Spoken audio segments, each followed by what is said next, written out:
Masechet Yoma, Daf Ain Zain. On va commencer par Ain Vav Amud Bet, au milieu de la page, à partir des mots Rechitsa Vesicha Minalan Dekri Inouy. On a déjà appris dans la Mishnah qu'il y a 6 jouissances qui sont interdites pendant Kippour, à savoir interdiction de manger, de boire, de se laver, de se frictionner, de porter des chaussures de cuir et les relations conjugales. Maintenant, une fois qu'on a déjà appris l'interdiction de manger et de boire, que ça s'appelle inouï, une souffrance, et la Torah nous demande de nous infliger cette souffrance le jour de Kippour, alors ok, on a une référence. Je vous rappelle juste que dans la Torah, on retrouve à propos de Kippour 5 fois le verbe « vous allez vous infliger une souffrance ». Ça veut dire vous infliger des mortifications. Et quelle mortification? C'est l'abstention de toutes ces jouissances. Mais la question est de savoir d'où sait-on que ces abstentions s'appellent souffrance. Il faut des références. La Torah te dit tu dois souffrir à Kippour 5 fois, 5 souffrances, c'est-à-dire 5 abstentions. Mais d'où tu sais, c'est quoi ces abstentions? D'où tu sais que ces abstentions de ne pas manger et boire, ne pas se laver, ne pas se frictionner, ne pas porter de chaussures de cuir, ne pas relation conjugale? D'où tu sais que tout cela, c'est qualifié de inouï, de souffrance, de mortification? Et donc la Torah, quand elle a écrit 5 fois la mitzvah de s'infliger une souffrance, elle fait allusion à ces 5 abstentions. D'où tu sais? C'est pour cela que le travail de la Gemara, il est justement de dévoiler, de déceler la référence à cela. Alors on a compris pour Achila ou Shtiya, maintenant parlons de Rechitsa et de Sicha. Rechitsa, le lavage, Sicha, le frictionnement. Alors la Gemara demande Rechitsa ve Sicha minalan dekri inouï. D'où sait-on que le lavage et le frictionnement, si on s'abstient, ça s'appelle une souffrance? Dirtiv. Alors la Gemara va citer un passouk de Daniel. Daniel, lechem hamudot lo achalti. Daniel a dit que pendant qu'il a vu que le Beth Amikdash n'était pas reconstruit, puisque vous savez que à la fin des 70 ans de l'exil babylonien, 70 ans de Galout Bavel, le roi Koresh, Cyrus, avait donné le droit de reconstruire le Beth Amikdash. Plus tard, il va être reconstruit par Ezra Sofer, Nehemia ben Hachalia. Mais ce qui s'est passé, c'est qu'au début, le roi a donné le droit, et après, il a retenu. Quand il a retenu, il a dit non, stop, pas de travaux de construction de Beth Amikdash. Eh bien, Daniel a pleuré. Daniel a jeûné. Daniel s'est infligé des mortifications. Et grâce à ses prières, Akadosh Baruch Hu a finalement ouvert les portes de la Géoula. Regardez, d'ailleurs, on va voir qu'il a eu des révélations de l'ange Gabriel. Gabriel Ammalach va venir lui raconter à Daniel que grâce à ce qu'il a fait, eh bien, il y a eu des choses qui se sont passées là-haut dans le ciel, auprès d'Akadosh Baruch Hu, devant le char divin. Car là-haut dans le ciel, il y a ce qu'on appelle la Merkava de la Shechina, le char divin. Le char divin est entouré de Malachim, de Séraphim, de Hayot HaKodesh. Il y a les Galgalim de la Merkava, les roues du char divin. Tout cela, ce sont en effet des descriptions métaphoriques qui nous permettent de comprendre que Malchuta d'Irkira, Keren Malchuta d'Ara, le royaume céleste ressemble au royaume terrestre, ou l'inverse, le royaume terrestre ressemble au royaume céleste. Donc ça veut dire que on va voir ici des descriptifs qui correspondent à des choses que nous connaissons. Un char, des roues, du feu, on va voir. En tout cas, ça je vous l'ai dit comme introduction pour comprendre la suite. Alors, je repose la question d'Agmara, fondamentale. Quelle est la preuve que Rechitza et Sicha, ça s'appelle une souffrance? S'abstenir de se laver, de se frictionner. Dirtiv, comme il est dit à propos de Daniel, dans le chapitre 10, verset 3, Lechem hamudot lo achalti, ou basar veyain lo ba'elpi, vesor lo sarti. Qu'est-ce que ça veut dire? Lechem hamudot lo achalti. Je n'ai pas mangé du pain de qualité que les gens apprécient. Et la Gemara, tout de suite, va poser la question, elle va dire Lechem hamudot, maï lechem hamudot lo achalti. Daniel a dit que pendant toute cette période, je n'ai pas voulu me faire plaisir. Même le pain que je mangeais, ce n'était pas du pain propre. C'était du pain que les gens n'apprécient pas. Amar Abuda berede Rav Shmuel bar Shilat afilu nahama dechite dachiata lo achal. Il n'a pas mangé du pain propre. En général, d'abord on enlève toutes les saletés qu'il y a autour des grains, et ensuite on enlève les écorces, et ensuite le son, et on tamise. Mais lui, il a dit, quoi maintenant je vais chercher à me faire plaisir? Je mange n'importe quel pain, même celui qui n'est pas apprécié par les gens. Je n'ai pas mangé les hem hamoudot. C'est quoi hamoud? Homed, nehmad, c'est lotahmod, c'est convoité, envié. C'est-à-dire des gens, un pain que les gens n'envient pas, n'aiment pas. C'est ça ce que je mangeais. En plus, ou basar viyain lo ba'elpi. Je n'ai pas mangé de viande, je n'ai pas bu de vin, car la viande et le vin, ça réjouit le cœur. Or moi, je ne voulais pas me réjouir dans cette période où la construction du Beth Amikdash était retenue, retardée. Vesor losarti. Qu'est-ce que ça veut dire Vesor losarti? Et me frictionner, je ne me suis pas frictionné. On verra pourquoi il y a écrit deux fois. Sor losarti. Me frictionner, je ne me suis pas frictionné. Vous savez c'est quoi se frictionner? C'est prendre du gel, des crèmes, de l'huile et s'enduire le corps avec. C'est pour avoir une sensation agréable. Alors, la Gemara nous dit Minalan de hashiv inouy. Et d'où sait-on qu'en effet, Daniel, quand il s'est abstenu de se frictionner, c'était considéré comme une souffrance. Tu me dis que d'où j'apprends qu'il est interdit de se frictionner pendant Kippour, car la Torah dit qu'il faut souffrir à Kippour. Et d'où tu sais que l'abstention de se frictionner s'appelle dans la Torah souffrance? Et il dit de Daniel. Daniel, il s'est infligé une souffrance, alors il ne s'est pas frictionné. Est-ce que tu as une preuve que ça s'appelle une souffrance? Oui.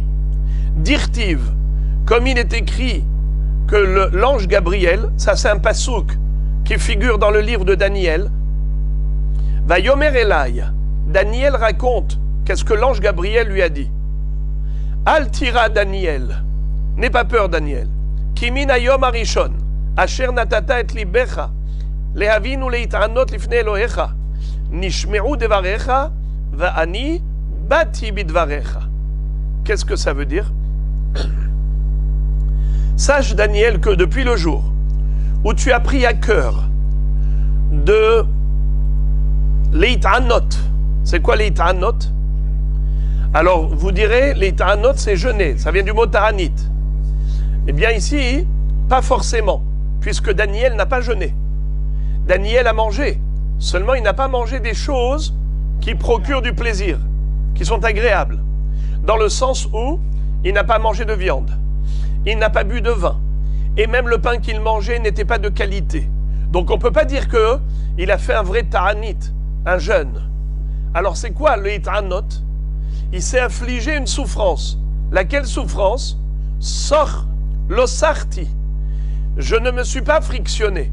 Donc de là nous voyons que s'abstenir de se frictionner s'appelle souffrance. Donc quand la Torah te dit qu'à Kippour il faut souffrir, en d'autres termes, elle te demande de t'abstenir, de te frictionner. Très bien. Alors la Gemara dit Ashkehan sicha rechitza minalan. De ce pasouk, en effet, j'ai une preuve tranchante que s'abstenir de sicha, de frictionnement, c'est une souffrance. Mais d'où sait-on qu'il y a aussi une mitzvah de s'abstenir de se laver? Ça veut dire, d'où tu sais que s'abstenir de lavage, ça s'appelle souffrance dans le langage biblique. Pour dire que quand la Torah t'ordonne de souffrir, ça veut dire ne pas te laver à Kippour. De ce pasouk de Daniel, on a la preuve que pour sicha, mais pas pour rechitza, que pour le frictionnement, mais pas pour le lavage. Réponse. Amar Rav Zutra berbi Tuvia. Amar kra vatavo kamaim bekirbo vechashemen be'atzmotav. C'est-à-dire, il y a un pasouk dans Tehilim, lorsque David Amelech maudit les ennemis, alors il dit que la kelala, que la malédiction les atteigne et que la malédiction les pénètre exactement comme Vatavo kamaim bekirbo vekashemen be'atzmotav. Que la kelala les atteigne comme l'eau qui pénètre, qui le pénètre, kamaim bekirbo vekashemen be'atzmotav. Et comme l'huile qui lui permet d'enduire ses membres, ses os. Alors, la Gemara dit, voilà la preuve que le lavage, ça ressemble au frictionnement. Puisque dans le même pasouk, David Amelech a inclus et englobé les deux souffrances, les deux sujets. David Amelech a comparé Maïm Bekirbo au Shemen Be'atzmotav. Maïm Bekirbo, c'est quoi Maïm? L'eau pour se laver. C'est quoi Shemen Be'atzmotav? C'est l'huile pour se frictionner. Alors voilà donc, du fait que David Amelech ait juxtaposé les deux actions, les deux opérations, ça veut dire que elles sont semblables. Alors maintenant répétons. Comment est-ce qu'on arrive à comprendre que le jour de Kippour, où la Torah nous dit Teranu et nafshotechem, infligez-vous une souffrance, on a dit que le inouï, d'où on l'apprend, de Daniel. Daniel, qu'est-ce que le Gabriel Amalach lui a dit? Miyom shenatata libecha lehitanot. Depuis le jour où tu as décidé de te faire souffrir. Et quelle fut la souffrance qu'il s'est infligée, lui, Daniel, à cause du retard de la construction de Beth Amikdash? Eh bien, sort l'osarti. Il s'est interdit le frictionnement. D'accord. Il s'est abstenu de frictionnement. La Gemara dit, ok, tu as une preuve que pour le frictionnement. Tu n'as pas de preuve pour le lavage. Alors la Gemara dit, tu as raison. Mais j'ai un autre pasouk dans Tehilim. Lorsque David Amelech parle de la malédiction qui va atteindre ses ennemis, alors il a dit que cette malédiction les atteigne exactement kamaim bekirbo chashemen be'atzmotav, comme l'eau avec laquelle il se lave et comme l'huile avec laquelle il se frictionne. Donc tu vois que David Amelech a comparé le lavage au frictionnement. Donc si la Torah nous interdit la jouissance, et nous interdit la jouissance 2 fois, on a dit le verbe, il est écrit 5 fois, une fois pour jouissance de frictionnement, une fois pour jouissance de lavage. La Gemara dit jouissance de frictionnement. Ok, tu as une preuve de Daniel, mais la jouissance du lavage, où est-ce que tu vois ça? Il te dit bien, Tehilim, David Amelech a comparé les deux, le lavage et le frictionnement. Donc lorsque Daniel a dit je me suis infligé une souffrance, laquelle le frictionnement, ça parle aussi du lavage, puisque David Amelech les a comparés. La Gemara dit Ve'ima keshtia. Comment tu peux apporter une preuve de David Amelech? Pourtant, David Amelech, quand il a dit Kamaim bekirbo, peut-être ça veut dire de l'eau que l'homme boit. C'est-à-dire que la malédiction atteigne les ennemis et qu'elle les pénètre comme l'eau qui est bue et comme l'huile qui frictionne.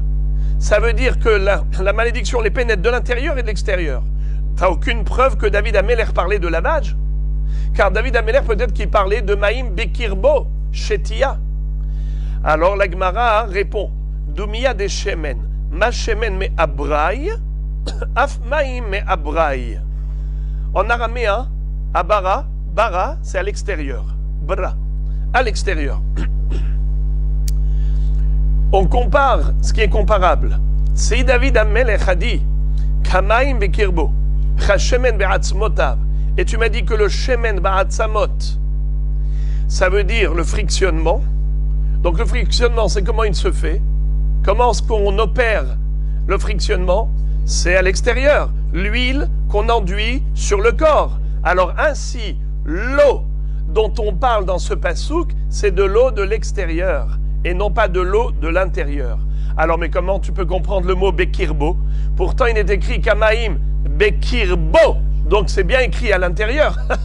Comment la Gemara peut dire, de la même façon que l'huile du frictionnement, il est enduit, badigeonné à l'extérieur, ainsi on parle de maïm bekirbo, non pas de l'eau qui est bue, mais de l'eau qui sert au lavage qui est à l'extérieur.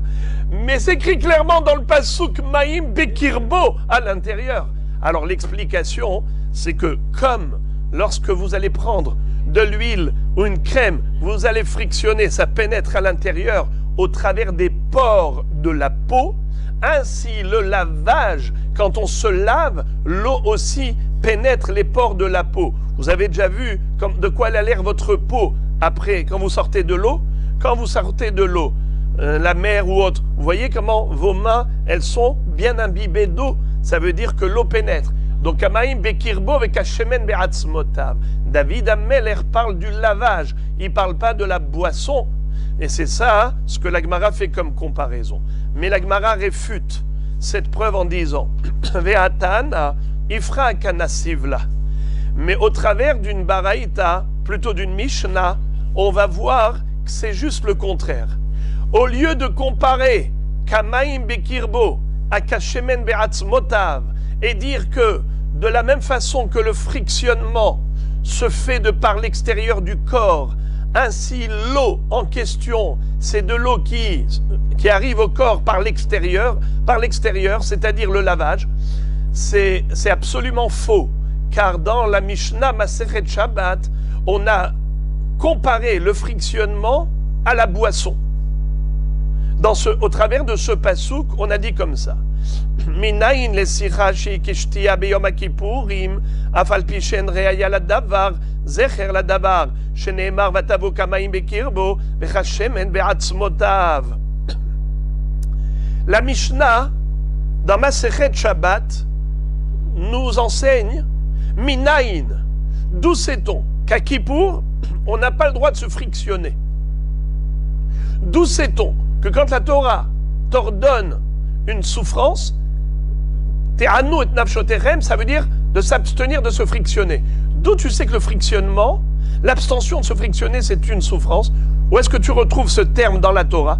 Réponse, Vatavo kamaim bekirbo vechashemen be'atzmotav.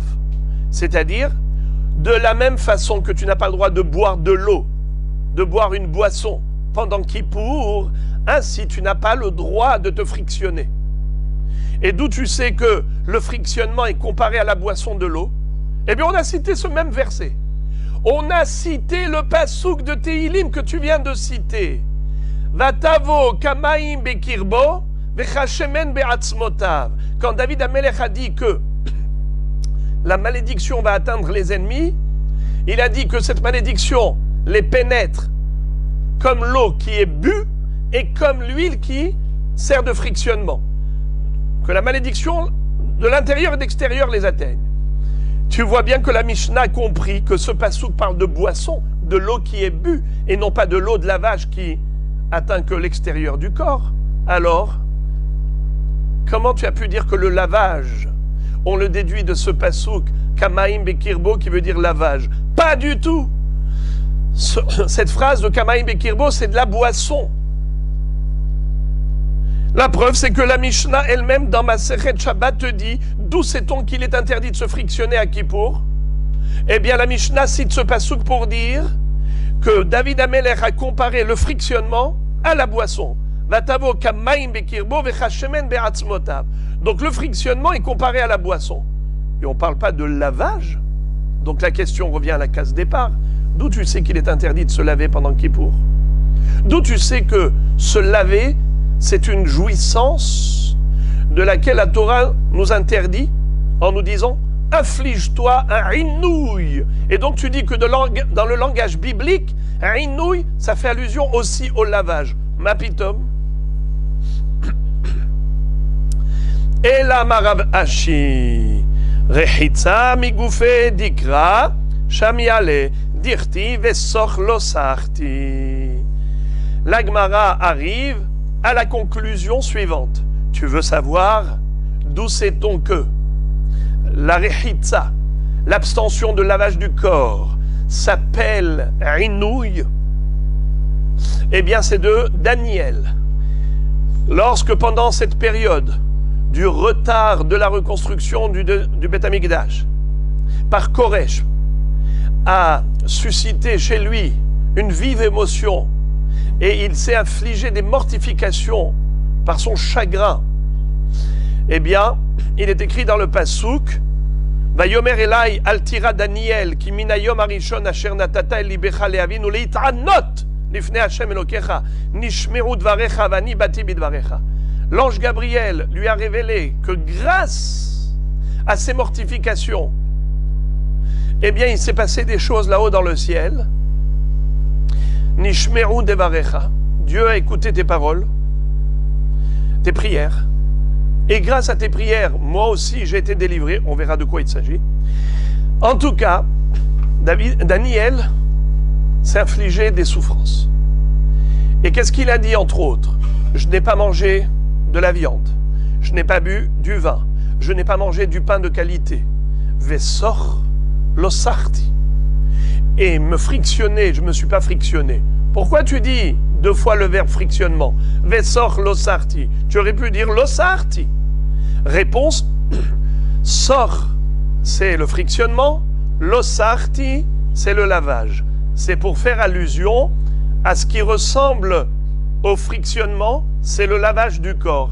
Car en effet, les deux opérations, c'est pour atteindre le même objectif, c'est la sensation de bien-être. Au travers du frictionnement, au travers du lavage, eh bien, on a une sensation de bien-être, puisque ces deux opérations procurent la même jouissance. Quand la Torah nous dit que Daniel s'est infligé une souffrance, vesor losarti, eh bien, il s'est abstenu de ces deux choses. Il ne s'est ni lavé, ni frictionné. Bon, la Gemara maintenant va ouvrir une parenthèse.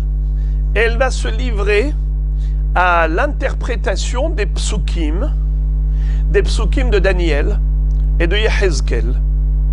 Yehezkel Hanavi, le prophète, qui également s'est retrouvé en Babylonie. Yehezkel a fait partie de la première galoute avec Yechonia Melech Yehuda, même avant la destruction du temple. 11 ans avant la destruction du temple, déjà, Yehezkel se trouvait en Babylonie et il avait prophétisé la destruction. D'ailleurs, c'est le seul prophète qui a prophétisé en Chutz La'aretz, car normalement, il n'y a pas de prophétie en dehors d'Eretz Israël. Mais lui, on lui a montré, Akadosh Baruch Hu lui a montré, carrément par vision prophétique, ce qui se passait dans le Beth Amikdash, lors du premier temple, à la fin du premier temple, les gens faisaient Avodah Zara, Gilui Arayot, Shfichut Damim. Il se passait des choses terribles et le déclin spirituel du peuple a atteint des niveaux incroyables. Carrément, la Avodah Zara, ils l'ont introduite même dans le Beth Amikdash et nous allons voir qu'ils commettaient des fautes horribles.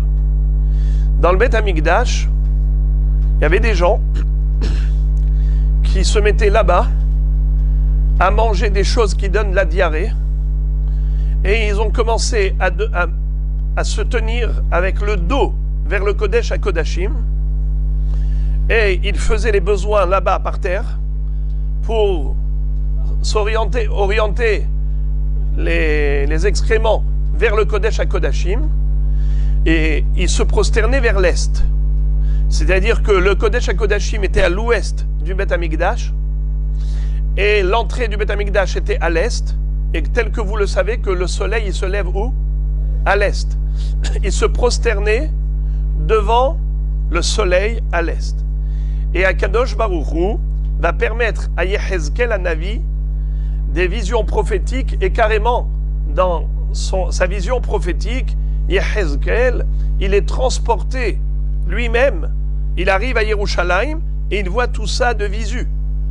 Tout ça, c'est évidemment dans la vision prophétique, mais comme s'il était là dans le Beth Amikdash en train de tourner, et il voyait tout cela. Et Akadosh Baruch Hu lui dit, ne t'étonne pas si cette maison va être détruite très bientôt. Regarde toutes les fautes des habitants de Yerushalayim. Eh bien, Moraï Verabotaï, on va voir ici des interprétations des psukim de Daniel et des psukim de Yehezkel. Alors, Yehezkel, il prophétise la destruction. La destruction, donc c'est 70 ans plus tôt. Daniel, on parle maintenant de la reconstruction. C'est 70 ans plus tard. Entre Yehezkel et Daniel, on a 70 ans qui se sont écoulés. Alors écoutez ça. Haïnu dirtiv veshivim ish. Alors excusez-moi, je vais sauter une phrase. Mai vani bati bidvarecha. L'ange Gabriel qui parlait à Daniel, il lui a dit, grâce à ta prière, moi aussi, j'ai pu réintégrer ma place.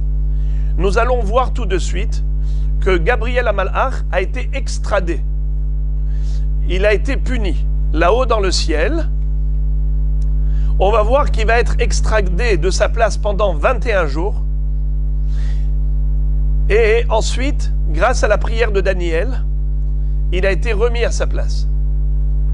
Il a été rétabli. Vani bati bidvarecha. Et moi, j'ai pu être établi à mon poste par tes paroles, grâce à ta prière. Alors maintenant, la Gemara va nous expliquer tout cela en long et en large, avec des psukim peu connus. Haïnu dirtiv, c'est ce qui est écrit dans la prophétie de Yehezkel. Veshivim ish mizikne bet Israël, il y avait 70 hommes, des ékénim, des anciens de Bet Israël, du peuple juif, et même Veya Azaniahu ben Shaphan Omed Betocham. Il y avait un homme important qui s'appelait Yaazaniahu ben Shaphan. Il était parmi eux. Romdim lifnehem veish miktarto beyado. Chacun tenait son encensoir dans la main. Va'atar anana ketoret ole. Et voici que la nuée de fumée montait vers le haut de l'encensoir. Urtiv, il est écrit là-bas quelques psukim avant. Vaishlach tavnit yad vaikacheni betzitzit roshi. J'ai vu comme une main qui est venue m'attraper par les mèches de mes cheveux et qui m'a porté. Vatissa oti ruach ben haaretz ou ben hashamaim. Il y a un vent qui m'a transporté entre le ciel et la terre. Vatave oti Yerushalayim. Et donc il m'a transporté jusqu'à Jérusalem. Bemarot Elohim, tout cela je l'ai vu dans ma vision prophétique, comme si on me transportait là-bas. El petach sha'ar apenimit aponet safona. On m'a amené au devant de la porte du Beth Amikdash qui tend vers le nord. Asher sham moshav semel hakin hamakne. C'est-à-dire que là-bas, ils avaient installé une idole qu'on appelle Semel Hakin'a, le symbole de la jalousie. Ça veut dire qu'ils ont introduit, entre guillemets, un concurrent, Chasve Shalom, une idole dans le Beth Amikdash d'Hachem. Comme si on voulait rendre jaloux son épouse en disant, voilà, il a porté son regard sur une autre femme. Ainsi, Semel Hakin'a Hamakne, dans le Beth Amikdash, fait rentrer une idole pour irriter la colère divine. Et là-bas, il est dit, toujours dans Yehezkel, Vayave oti el hatzar bet Hashem apenimit. Ensuite, il m'a accompagné, l'ange, dans la cour de l'enceinte du Beth Amikdash, à l'intérieur. Veine petach echal Hashem, au devant du petach du echal Hashem, ben haoulam ou ben hamizbeach. entre le Oulam et le Misbéach. Puisque vous le savez que l'entrée du Oulam, elle est en face de l'entrée du Echal. Et qu'est-ce que je vois entre le Misbéach et le Oulam? Ke'esrim v'hamisha ish. 25 personnes. Ahorehem el Echal Hashem, qui donnaient le dos au Echal Hashem, au Kodesh HaKodashim et le Echal. Upnehem kedma, et leur face orientée vers l'est. Ve'ema mishtahavim, et eux ils se prosternaient vers le soleil. Kedma la shamesh, à l'est vers le soleil. Fin du pasouk. Et la Gemara pose une question sur ce pasouk. Mimashma shene'emar upnehem kedma en yodea she'achorehem el Echal Hashem. Je ne comprends pas cette redondance. Pourquoi est-ce que on a besoin de ce pléonasme, de dire il donnait le dos à l'ouest et il se prosternait vers l'est? Mais c'est évident, si ils se prosternent vers l'est, donc forcément le dos est donné à l'ouest. Et la Talmud lomar Ahorehem el Echal Hashem, melamed shayu pog'im atzman vayu matrizin klape mata. C'est-à-dire, ils se découvraient le postérieur et ils s'asseyaient faire leurs besoins pour dire on est mévasé, on veut mépriser le Kodesh HaKodashim, de manière la plus horrible et la plus terrible qui soit. Amar lo Akadosh Baruch Hu le Michael, Michael sarha umatecha. Akadosh Baruch Hu va dire à Michael, ton peuple a dévié et s'est détourné de la Torah et s'est détourné de moi. Il s'est rebellé contre moi. Amar lefanav, l'ange Michael va dire devant Akadosh Baruch Hu, il va plaider en leur faveur. Et comme je dis que Michael, c'est le Sar Israël, d'ailleurs le jour de Rosh Hashanah, on va sonner 101 fois, il y a 101 sonneries, ce qui correspond à la Gemataria de Michael, parce qu'en effet, on veut lui donner la force le jour de Rosh Hashanah pour monter au devant du trône céleste, pour plaider en faveur d'Israël, pour un bon jugement. Et bien maintenant, Michael va remplir son rôle d'avocat et défenseur d'Israël. Il va dire, Ribono shel olam, maître du monde, Dayo latovim shebahem, c'est-à-dire, le monde, tu peux le laisser exister, Eretz Israël, tu peux la maintenir en existence grâce aux tzadikim qui vivent en Eretz Israël. Donc tu vas pardonner aux Rechaim grâce aux tzadikim. Amarlo, ani soref otam velatovim shebahem. Je vais les brûler tous, les bons et les mauvais. Pourquoi les bons? Qu'est-ce qu'ils ont fait de mal, les pauvres? Eh bien parce que les bons n'ont pas fait de reproches aux mauvais. Et de ce fait, ils portent une responsabilité collective. Comme ça dit le Tosfot Yeshanim, ici, sur cette Gemara. C'est sur la base de la Gemara dans Maseret Shabbat, page 55. Vayomer el ha'ish levu shabadim. Immédiatement, qu'est-ce qui va se passer?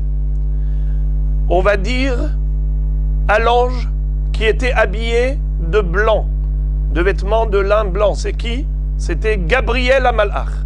Vayomer, bo el benot la galgal, el tahat la kirouv, ou maleh hofnecha gahale esh mi benot la kirouvim, uzrok al ha'ir, vayavo le enay.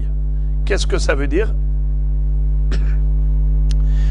Akadosh Baruch Hu a donné l'ordre à Gabriel Amalach d'aller en dessous, à côté de la roue du char divin, là où se trouvaient les braises en dessous du chérubin, de prendre ces braises dans ses mains et d'aller les jeter sur la ville de Jérusalem pour la brûler. Miyad, immédiatement, qu'est-ce qui s'est passé? Gabriel, au lieu d'assumer, d'accomplir ce que Akadosh Baruch Hu lui a demandé, il n'a pas fait ça.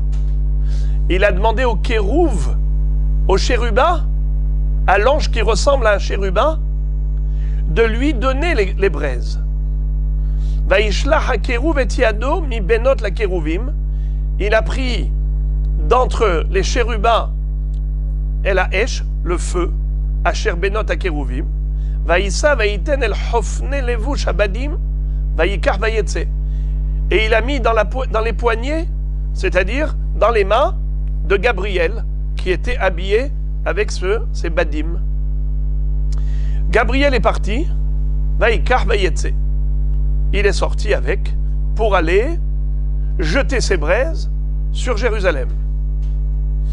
Amar Rav Hana Barbizna, Amar Rabbi Shimon Hassida, il malé lo nitztanenu gehalim miyado shel keruv liyado shel Gabriel, lo nishtairu misonem shel Israël, sarid ou palit. Qu'est-ce que ça veut dire? Si Gabriel avait pris lui-même les braises d'entre les chérubins et il les avait jetés sur Jérusalem, ça aurait été une extermination totale du peuple juif. Qu'est-ce qu'a fait Gabriel? Pour ne pas que ces braises n'exterminent totalement Israël, il a demandé au chérubin, à l'ange qui ressemble à un chérubin, donne-moi les braises. Quand il les a prises, il lui a donné, eh bien ça s'est refroidi. Les braises se sont refroidies, de la main du kérouv à la main de Gabriel. Quand Gabriel les a lancées sur Jérusalem, elles se sont refroidies, donc il y a eu des rescapés. Évidemment, c'est une métaphore. Ça veut dire que Gabriel était l'envoyé pour la destruction de Yerushalayim. Mais du fait qu'il n'a pas pris directement la Midat Adin, les braises de feu brûlantes, et directement avec cette Midat Adin aller foudroyer Yerushalayim, alors il y a eu des rescapés. Il a atténué la Midat Adin. Quand on nous dit il n'y aurait pas eu d'ennemis d'Israël rescapés, en fait, la Gemara devait dire il n'y aurait pas eu de rescapés d'Israël. Mais à chaque fois qu'on dit quelque chose de mal du peuple juif, alors on ne le dit pas directement, par euphémisme, on dit les ennemis d'Israël, car on ne veut pas ouvrir la bouche au Satan. Urtiv, vehine ha'ish, levush abadim, asher hakeset bemotnav, meshiv davar les morts, asiti kasher tsivitani. Et voilà que l'ange Gabriel, qui était habillé avec ses vêtements blancs, avec la plume qui se trouvait à sa taille, il revient dire à Kadosh Baruch Hu, j'ai fait tout ce que tu m'as ordonné. C'est-à-dire, j'ai fait ce que tu m'as dit, de détruire, de brûler Yerushalayim. Eh bien, Amar Rabbi Yochanan, Beota Sha'a Otzi'u le Gabriel Mechore Apargod, ou Mahyuhu Shitin Pulse de Nora. Gabriel, là-haut, on l'a frappé. Il a pris 60 coups de matraque de feu. On l'a fait sortir en dehors du pargode. Le pargode, ça veut dire le rideau. Là où il se trouvait, dans le cadre où se trouve Gabriel à Malach, Gabriel qui occupe un poste là-haut, devant Hachem, et là on l'a fait sortir, on l'a extradé, et on lui a donné 60 coups de matraque de feu. Pourquoi? On lui a dit, tu as commis 2 infractions. La première, c'est que, premièrement, tu n'as pas fait ce qu'on t'a dit. Pourquoi? Nous, on t'a dit de prendre le feu et de le jeter sur Yerushalayim. Pourquoi tu as demandé aux chérubins de le faire? Comme ça, tu as refroidi.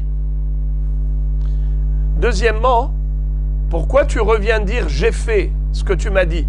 J'ai fait ce que tu m'as dit, c'est seulement quand tu viens pour dire du bien, du positif. Mais en meshivin à la kalkala. Mais il ne faut pas revenir dire « j'ai détruit ». Si on t'a dit « va construire », tu reviens avec fierté dire « voilà, j'ai fait ce que tu m'as demandé de construire ». Mais tu reviens et tu dis à Hachem « j'ai fait ce que tu m'as dit de détruire ». Alors regardez ça. Amroulé, ils lui ont dit à Gabriel « il l'oravat, l'oravat ». Si tu n'avais pas fait du tout ce que on t'a demandé de faire, alors on ne t'aurait pas puni. Mais iravat, amaï l'oravat kedepa gdour. Mais si déjà tu fais et tu veux accomplir la mission qu'on t'a donnée, pourquoi tu n'as pas accompli la mission fidèlement telle qu'on te l'a demandé? Il fallait envoyer des braises directement, les prendre avec ta main, pas par le biais du kérouv. Vérod, des avat, L'itlach en meshivin à la kalkala. Et après avoir accompli la mission, tu ne connais pas le principe qu'on ne rend pas un compte rendu, un rapport négatif. On ne fait pas un rapport négatif, on ne revient pas pour dire voilà, j'ai détruit comme tu me l'as demandé. En meshivin à la kalkala, c'est pas des recheretz. Et non seulement cela, c'est que en plus, c'est pas exactement comme j'ai dit. C'est puisque tu n'as pas fait ce que tu devais faire, alors là, c'est vraiment du toupet de revenir et dire j'ai fait ce que tu m'as demandé. Tu sais que tu n'as pas fait ce qu'on t'a demandé. Alors c'est vraiment du toupet que de revenir et dire j'ai fait ce que tu m'as demandé, alors que tu le sais que tu n'as pas fait ce qu'il fallait faire. En meshivin à la kalkala.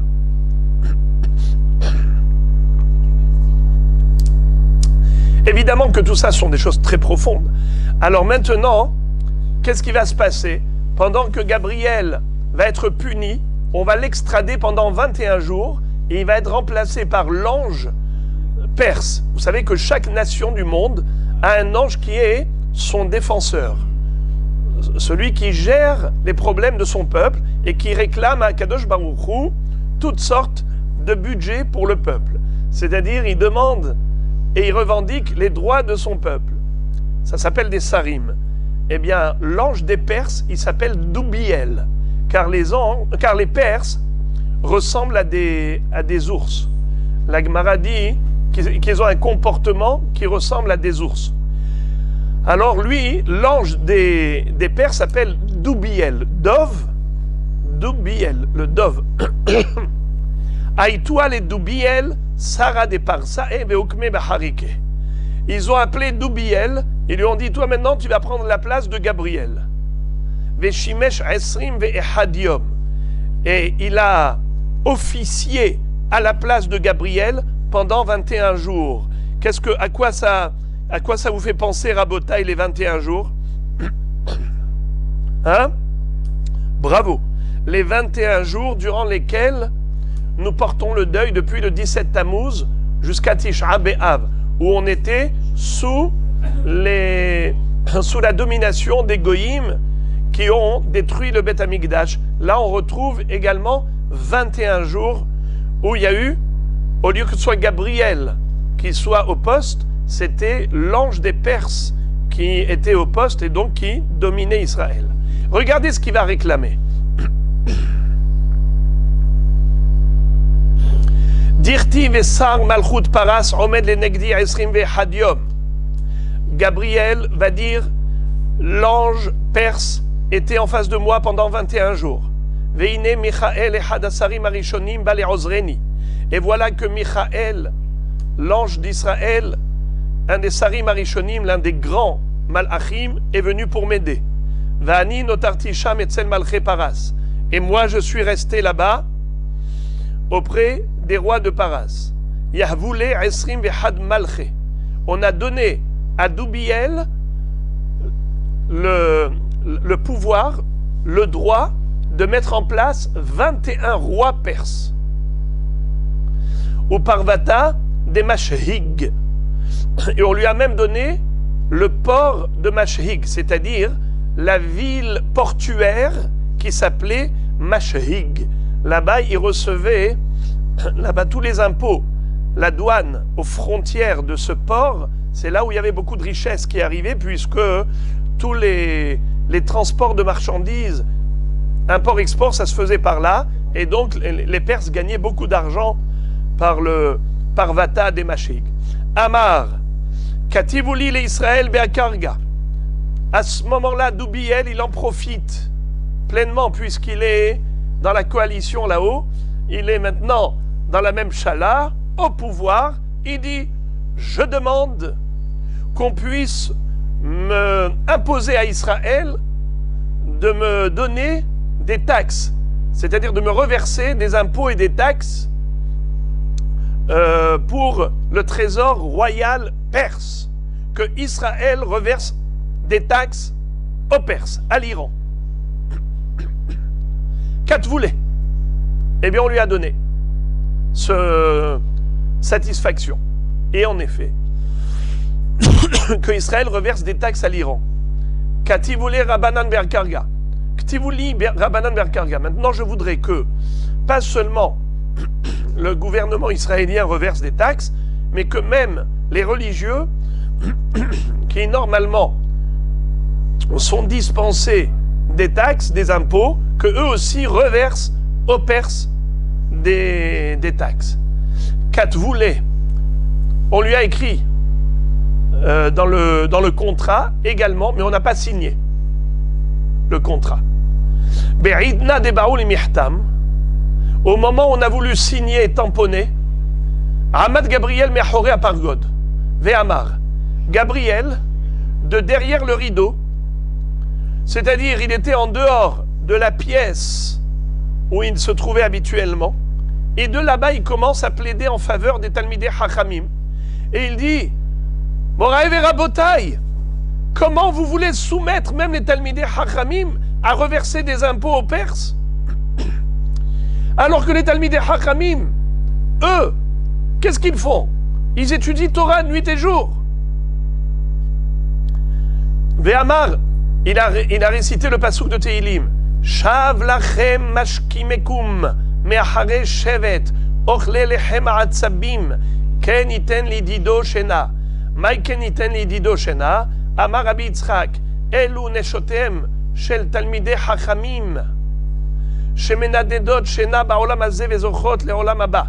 C'est-à-dire, non seulement que les Talmidei Chachamim, eux, étudient la Torah nuit et jour, mais leurs femmes, qui, elles, sont prêtes à attendre leur mari impatiemment, et même la nuit, elles sont là pour les accueillir, pour les accompagner, pour cuisiner, pour leur donner le nécessaire, afin que leur mari et leurs enfants puissent s'adonner à l'étude de la Torah. Rien que par le mérite de ces femmes-là, on devrait dispenser les Talmidei Chachamim des taxes. Et son argument n'a pas été pris en considération. Amar les Fanav, alors Gabriel continue de défendre Israël. Ribono shel olam, maître du monde. Imiyu kol chachme umot haolam bekaf moznaim. Vedaniel ish hamudot bekaf shnia. Lo nimtza machria et kulam. Maître du monde, si tu mettais tous les grands savants et philosophes et les meilleurs des nations sur un plateau de la balance, et de l'autre côté de la balance, tu mets Daniel, Ishhamudot, ça veut dire Daniel Ishhamudot, Daniel qui avait beaucoup de vertus, l'homme qui était aimé de Dieu, aimé des créatures, parce qu'il avait énormément de bonnes midotes. Alors, cet homme qui est plein de grâce et de charme, dans le sens où Akadosh Baruch Hu appréciait le comportement de Daniel, lui, Daniel, est-ce qu'il ne va pas contrebalancer tous ces gens-là? Alors, rien que par son mérite de Daniel, tu devrais, en effet, dispenser les Talmidei Chachamim de taxes, d'impôts. Amar Akadosh Baruch Hu, miouze chez Melamed Zchut al Banai.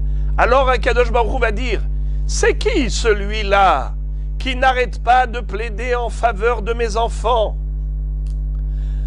Alors, Amroulo Gabriel, on a dit à Akadosh Baruch Hu, c'est Gabriel.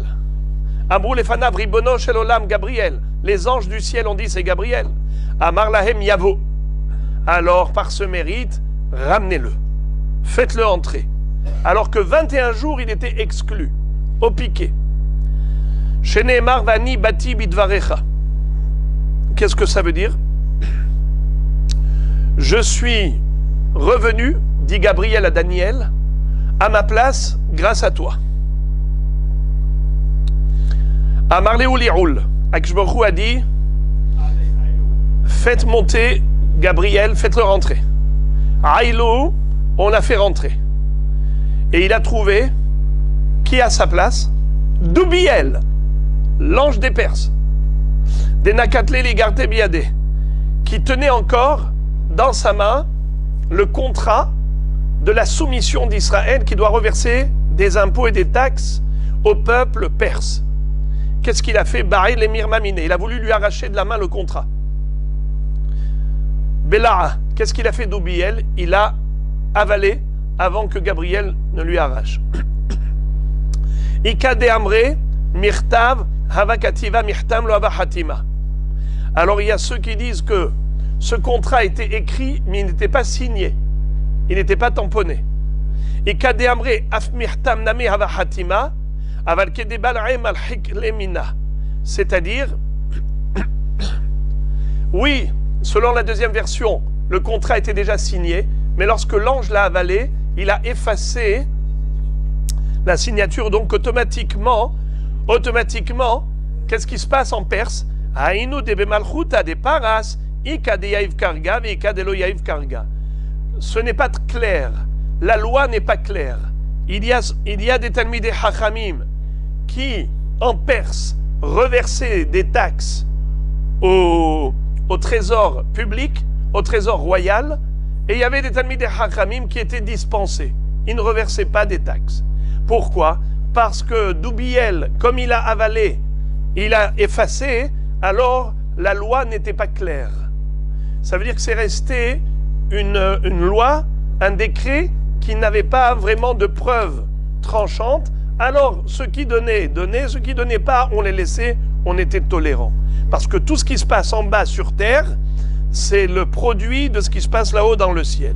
Et puisque dans le ciel, ça a été effacé, et donc Doubiel n'a pas vraiment de preuves, il avait reçu, mais il n'a pas vraiment de preuves tranchantes, alors la loi, elle reste avec ce qu'ils appellent la niche fiscale. Il y a ceux qui trouvent l'entr'ouverture pour échapper. Maintenant, Gabriel a fait la guerre à Doubiel. Qu'est-ce qu'il a fait? Il a extradé Doubiel et il a fait la guerre contre l'ange des Perses. Et en effet, à un moment donné, Israël n'était plus sous la domination des Perses. Gabriel s'est dit, si déjà j'ai réussi à combattre l'ange des Perses, je vais maintenant combattre l'ange des Grecs. Or, vous savez que Israël, après avoir été libéré de la domination des Perses, ils ont été pendant un certain temps sous la domination des Grecs. On sait que en Eretz Israël, malheureusement, il y a eu la domination des Grecs. Eh bien, lui, l'ange Gabriel a voulu empêcher Galut Yavan. Après Galut Paras, il a réussi à mettre fin à l'exil perse. Il a voulu empêcher l'exil grec. Il n'a pas réussi. Regardez ce qu'il va dire à Daniel. Ve'ata ashuv leilachem im sar paras, va'ani yotze, ve'ine sar yavan ba. J'ai lutté contre l'ange des Perses, et à peine je sors, et voilà qu'arrive l'ange des Grecs. Et Ave Ave, Velika de Ashgarbe. Il criait, lui, Gabriel dans le ciel, Oi, oi! Malheur! Je ne veux pas qu'Israël soit soumis aux Grecs. Mais malheureusement, il n'a pas réussi. Et les Grecs ont dominé en Eretz Israël pendant 52 ans. Et nous étions sous la domination des Grecs. Ça veut dire, les amis, en d'autres termes, que tout ce que nous voyons ici dans l'histoire du monde, c'est pas là que ça se passe. En réalité, l'origine de tout ce qui se produit ici sur terre, c'est d'abord là-haut dans le ciel, entre les Malachim. Il y a 70 anges, 70 sarim, chacun revendique les droits de son peuple. Certains arrivent à obtenir un pouvoir même sur Israël. Et lorsque l'ange défenseur d'Israël n'y arrive pas, ça veut dire quoi, il n'y arrive pas? Et quand on parle d'un combat, lorsqu'on parle de lutte, de quoi on parle ici? Ça veut dire quoi, combattre? Un ange va combattre un ange. C'est quoi ça? C'est en fait un combat qui se fait sur le plan des mérites d'Israël. Quand on veut plaider en faveur du Ham Israël, alors qu'est-ce qu'il fait l'ange? Il met en relief les mérites d'Israël. Et quand malheureusement il n'arrive pas à combattre, ça veut dire que quoi? Que l'ange des nations arrive à montrer que Ham Israël est un peuple coupable. Et c'est comme ça qu'ils arrivent à nous dominer. l'Iran, les Perses et tout ça, c'est quoi cette domination? C'est quoi cette déstabilisation de tout le Moyen-Orient? C'est dû à quoi? Eh bien, c'est que là-haut dans le ciel, il y en a qui mettent constamment Israël, qui remettent Israël en question. Et l'Iran qui nous remet toujours en question, c'est là-haut l'ange perse qui nous remet toujours en question. En disant à Kadosh Baruch Hu, mais pourquoi tu les entretiens? Mais regarde les problèmes. Donc c'est une remise en cause du droit légitime d'Israël sur Eretz Israël. Alors là-haut, quand l'ange dit « je n'arrive pas où j'arrive contre l'ange perse, je n'arrive pas contre l'ange des Grecs », ça veut dire que il y a des accusations qui font que l'ange n'a plus aucun bouclier pour protéger Israël. Et c'est là qu'il crie « Oi, oi !» Ça veut dire qu'il ne peut que pleurer, c'est tout. Il constate une situation implacable et il n'y a rien à faire. Pourquoi? Il y a une Gemara dans Masechet Megillah Daf Gimel.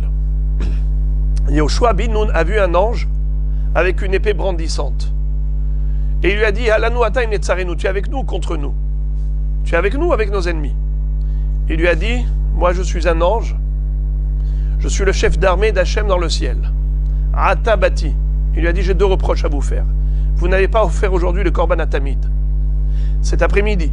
Et ce soir, vous faites Bitul Torah, vous n'étudiez pas la Torah. Alors il lui dit, quelle est la Avera principale pour laquelle tu nous fais le reproche? Il lui a dit, Ata bati, la Avera de ce soir, la nuit, il n'y a pas de Korban, mais la nuit, il faut étudier la Torah. Alors qu'est-ce que fait Yoshua bin Nun? Vayalen Yoshua ba'emek, melamed shelan be'umka shel halacha. Yoshua bin Nun va étudier la Torah toute la nuit. C'était quoi? C'était qui cet ange? Qu'est-ce qu'il voulait? Cet ange-là, c'est le chef d'armée céleste, des armées célestes. Mais si un ange, il veut faire un reproche à Yoshua bin Nun parce qu'on a fait Bitul Torah, pourquoi c'est le chef des armées célestes qui vient? C'est un ange avec un shtraimel et une barbe et des péotes qui devait venir. Pas un ange avec une épée. C'est quoi l'épée? En fait, il lui dit à Yoshua bin Nun, moi, je suis l'ange qui est celui qui mène tous vos combats. Vous croyez que c'est vous, Israël, qui arrivez à conquérir Eretz Israël et à mettre à genoux toutes ces armées, tous ces peuples? Vous êtes un peuple qui est faible. Votre force, c'est de là-haut. C'est nous qui combattons pour vous. Vous avez l'impression que c'est vous, c'est nous. Mais nous, c'est par votre force. Donnez-nous des armes, donnez-nous de la force, donnez-nous de la Torah, des mitzvot. Mais aujourd'hui, cet après-midi, vous n'avez pas fait le Korban Atamid. Ce soir, il y a Bitul Torah. Qu'est-ce que vous voulez? Comment vous voulez qu'on puisse lutter là-haut? Parce qu'en réalité, tout se passe là-haut. C'est-à-dire, une fois que là-haut, entre les anges, il y a eu le tribunal céleste qui a tranché. Quel ange a raison? Celui qui plaide en faveur d'Israël, celui qui, Hasve Shalom, accuse Israël.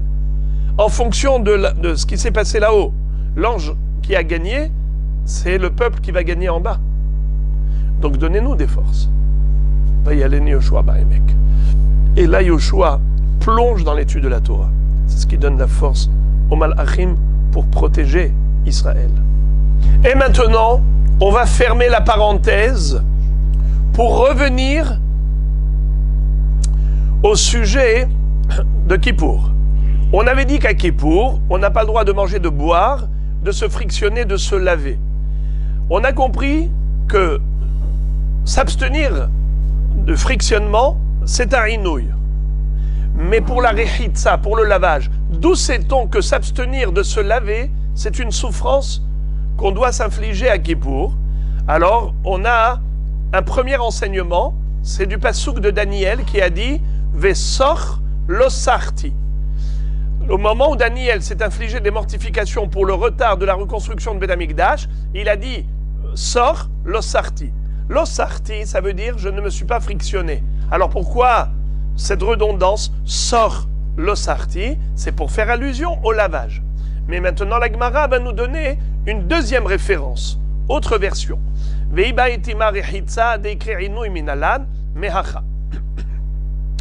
Tu veux savoir d'où on apprend que le lavage, l'abstention de se laver, c'est un Aïnouï, c'est une souffrance. Mehacha, on l'apprend du passouk suivant. Ça figure dans le livre des rois. Melachim. Dirtiv. Ul Eviatar HaKohen Amar HaMelech. Anatot lech al sadecha. Ki ishmavet ata. Ubayom hazeh lo amitecha. Ki nasata et Aaron Adonai Elohim. Lifne David Avi. Vechi it'anita bechol asher it'anna Avi. Lorsque Shlomo HaMelech a réglé les comptes avec les supporters de Adoniyahu ben Haggith, son demi-frère, vous savez que Adoniyahu ben Haggith a tenté de s'emparer du trône d'Israël du vivant de David HaMelech. Il a organisé une manifestation pour introniser Adoniyahu ben Haggith du vivant de son père David. Parce qu'il savait que c'était Shlomo qui allait devenir le Melech Israël. Et lui, Adoniyahu ben Haggith, était jaloux. Il a dit, ça ne va pas être Shlomo, mon demi-frère, c'est moi qui sera le roi d'Israël. Donc il a ramené avec lui toute la clique, toutes les personnes importantes qui l'ont suivi. Entre autres, il y avait Eviatar HaKohen.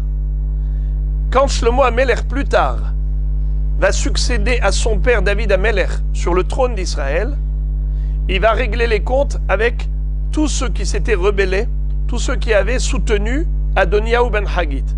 Il a appelé Eviatar HaKohen. Il a dit, viens, Eviatar, sache une chose.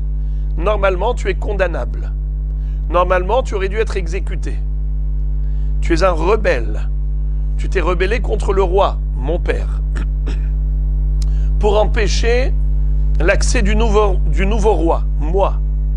Mais seulement, je ne vais pas te faire exécuter parce que quand même, tu as suivi mon père dans des moments délicats.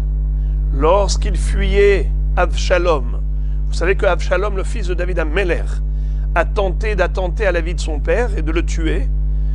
Et au moment de cette poursuite, David HaMelech a été accompagné de certaines personnes, entre autres Eviatar HaKohen. Alors il lui a dit, puisque tu as soutenu mon père au moment de cette fuite, eh bien, je ne te ferai aucun mal.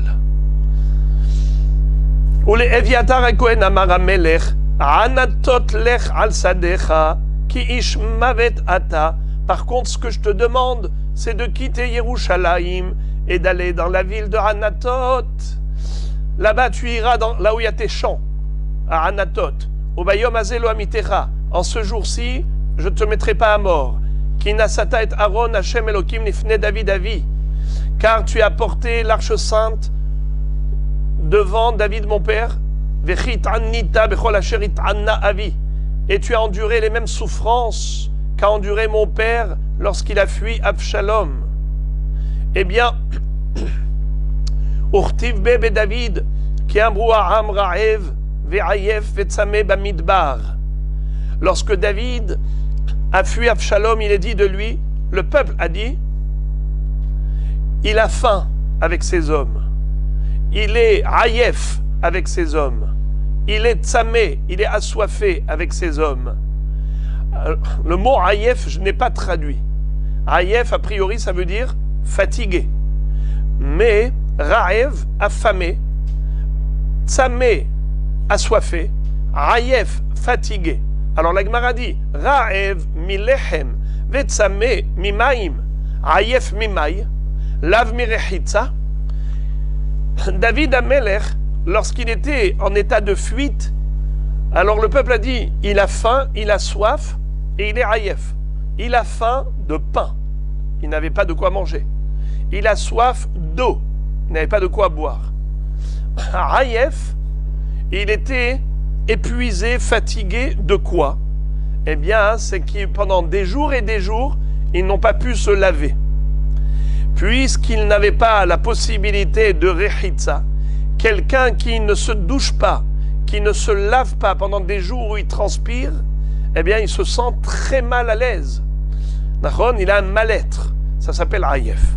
Donc tu vois que le passouk qui nous a dit que David HaMelech et ses hommes ont souffert, Inouï, Vechit'anita bechol asher it'anna David. Donc le inouï de Kippour, c'est le inouï à l'instar du inouï de David Amelech.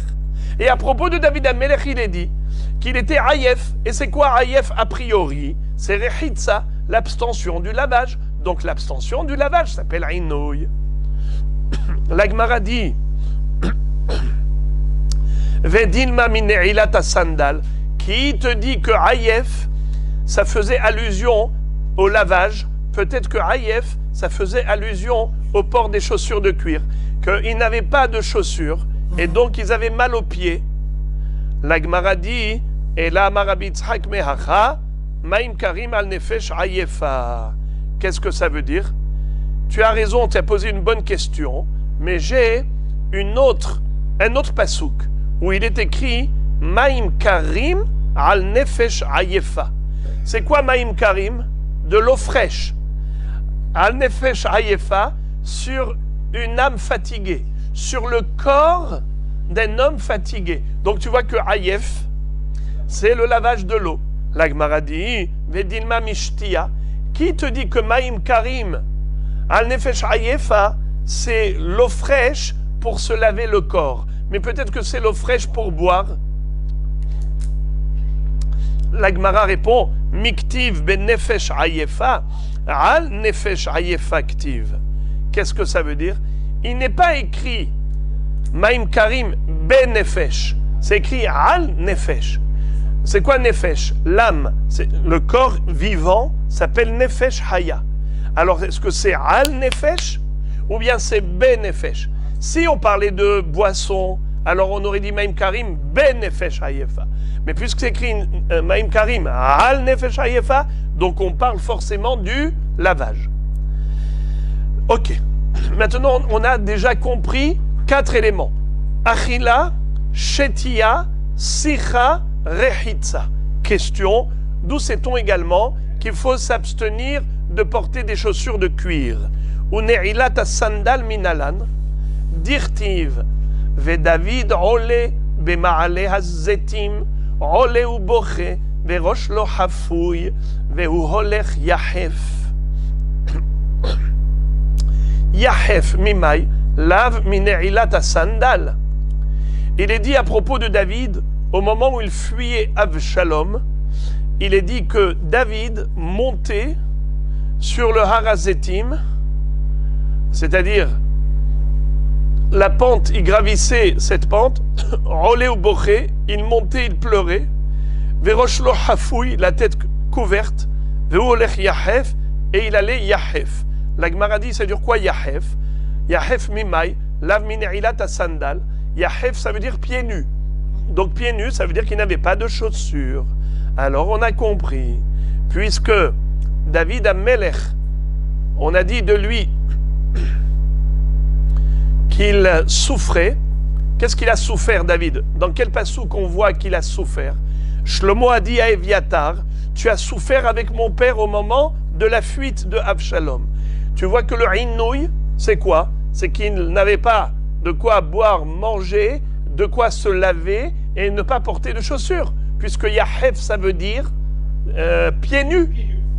La Gemara dit, Vedilma misousia ou marteka, qui dit que pieds nus de David, ça veut dire qu'il n'avait pas de chaussures. Peut-être que pieds nus de David, ça veut dire qu'il n'avait pas de monture. Car un roi, généralement, il ne se déplace pas à pied, il se déplace en voiture, avec sa monture. Alors maintenant, quand on a dit que David était Yahef pieds nus, tout est relatif. Pour un individu normal, qui généralement ne se déplace pas avec des montures et des calèches, alors lui on dit pieds nus, ça veut dire qu'il n'a pas de chaussures. Mais pour un roi qui jamais ne se déplace à pied avec ses chaussures, il se déplace toujours avec une monture royale. Alors peut-être que quand on a dit que cette fois-ci David fuyait Avshalom, Yahef, les pieds nus, ça veut dire qu'il n'avait pas de soussia et de marteka. Il n'avait pas de cheval et de matraque. Soussia ou marteka. Il n'avait pas le fouet pour conduire le cheval. Alors la question revient à la case départ. D'où sait-on que le Inouï de Kippour, c'est de retirer les chaussures. Et là, Rav Nachman bar Yitzhak me'acha. On l'apprend du pasouk de Ishaïa, le prophète Isaïe. Qu'est-ce qu'il est dit de lui? Que Kadosh Baruch Hu va lui annoncer la destruction du temple et il va lui dire, va, retire ton sac de sur toi, retire tes chaussures de tes pieds. Lechu pitachta hasak me'al motnecha, ve'na'alcha tahalotz me'al raglecha. Et il est écrit, Urti vayasken, aloch arom v'yahef. Yahef mimai, lav mine'ilat sandal. Qu'est-ce que ça veut dire? Akadosh Baruch Hu lui a dit, tu vas retirer tes chaussures. Et ensuite, là, dans le Navi, il est écrit qu'il a marché nu et Yahef. C'est quoi Yahef? A priori, pieds nus, sans chaussures. Puisque, avant, c'est écrit que Dieu lui a demandé de retirer les chaussures. Et après, dans le descriptif, on nous dit qu'il a marché Yahef. Ce qui veut dire que Yahef, c'est pieds nus. Alors maintenant, on revient à David Amelech. Qu'est-ce qui est écrit? Que David Amelech marchait Yahef. Et on ne savait pas si Yahef, ça veut dire pieds nus, qui n'avait pas de chaussures, ou bien qui n'avait pas de monture. Maintenant que tu vois dans Ishaïa que Yahef, c'est sans chaussures, donc même pour David Amelech, Yahef, c'est sans chaussures. Et puisqu'il est dit de David Amelech au moment de cette fuite qu'il a souffert, V'it'anita kasher it'ana David avi. Shlomo Amelech avait dit à Aviatar, mon père David, it'ana, il a souffert.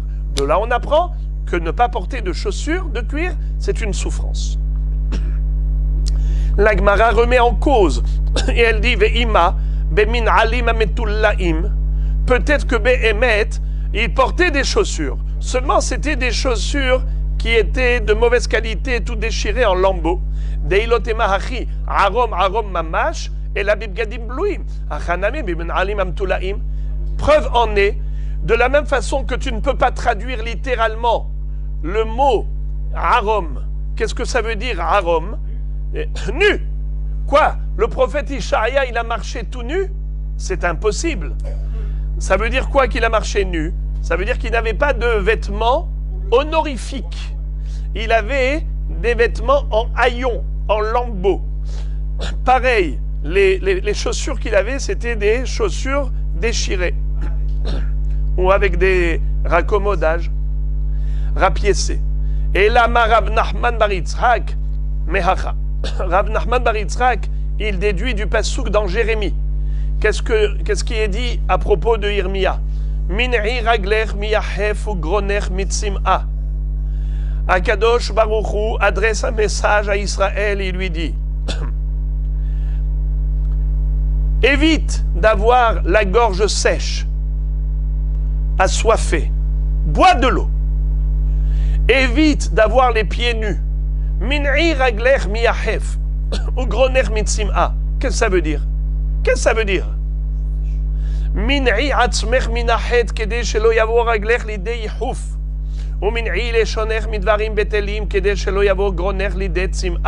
C'est-à-dire, Akadosh Baruch Hu nous demande, ayez pitié de vous-même, ne faites pas des bêtises qui vont vous causer des drames, ne faites pas des avérotes pour pas que un jour vous irez en galoute les pieds nus, car les preneurs d'otages retiraient les chaussures aux captifs pour les faire souffrir, les soumettre, les humilier et les fatiguer davantage. Akshbaruch dit, je ne veux pas que vous arriviez à marcher pieds nus dans l'exil.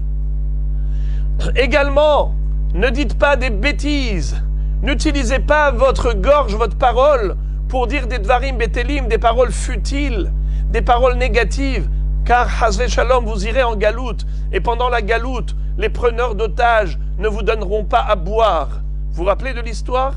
Quand ils sont partis en captivité et qu'ils portaient des lourdes charges, des fardeaux sous le soleil caniculaire, et on ne les laissait pas boire.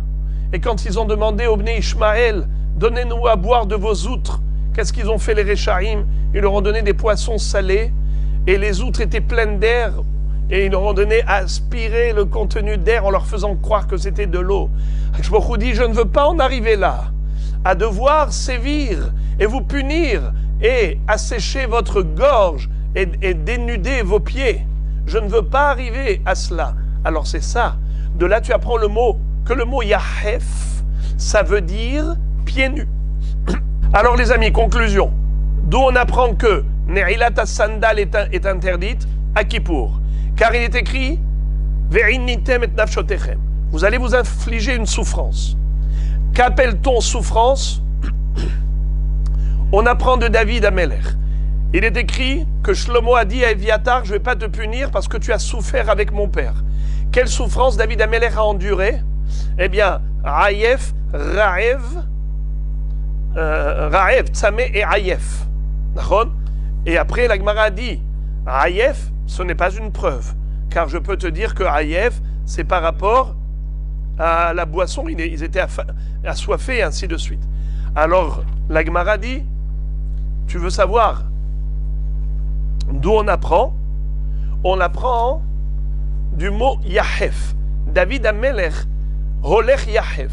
Il allait Yahef. Alors la Gemara dit, tu vois, Yahef, c'est pieds nus. Donc pieds nus, c'est une souffrance. La Gemara dit, non, je peux dire que il était Yahef parce qu'il n'avait pas de monture. Alors la Gemara dit, on l'apprend de Ishaïa.